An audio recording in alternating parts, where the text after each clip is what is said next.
আজকে আমাদের জীবনের চরম বাস্তবতা নিয়ে কিছু বলতে এসেছি। মন দিয়ে শুনবেন, আশা করছি ভালো লাগবে। যে নদী নিজেকে সামলে নিতে পেরেছে তার বুকেই সভ্যতা তৈরি হয়েছে।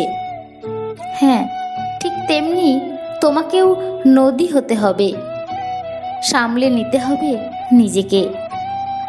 জীবনে চলার পথে অনেক ঝড় ঝাপটা বাধা বিপত্তি আসবে, শুধু তোমাকে শক্ত হয়ে সকল পরিস্থিতির মুখোমুখি হতে হবে।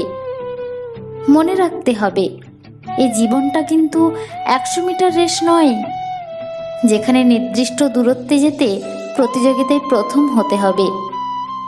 জীবন হলো ম্যারাথন দৌড়ের মতো, সেখানে কে কত দূর পৌঁছাতে পারলো, কতক্ষণ টিকে থাকলো, সেটাই মুখ্য।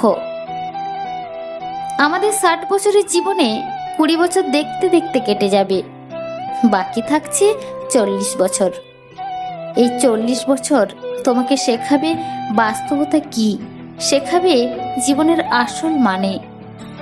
তুমি যত বড় হতে থাকবে, তোমার করা বকাগুলো খোঁটা হয়ে দাঁড়াবে। প্রিয় মানুষের থেকে হৃদয় বিদারক কথা শোনার জন্য প্রস্তুত থাকতে হবে। বেকারত্বের সাদা কালো রং গায়ে মাখতে হবে। স্বপ্নগুলোকে নিজের হাতেই হত্যা করতে হবে। পরিবারের সুখের জন্য শরীরের ঘাম শরীরেই শুকিয়ে দিতে হবে। এমনকি চোখ দিয়ে জল গড়ালে ধুলোর দোহাই দিয়ে চোখের জল চোখেই মুছে নিতে হবে। মনে তেজ রাখতে হবে, পারবই, আমাকে পারতেই হবে। আর এখান থেকেই তুমি শিখবে বাস্তবতা কি, শিখবে জীবনের আসল মানে। হ্যাঁ, তোমাকে নদী হতেই হবে, সামলাতেই হবে নিজেকে, যে করেই হোক সামলাতেই হবে নিজেকে।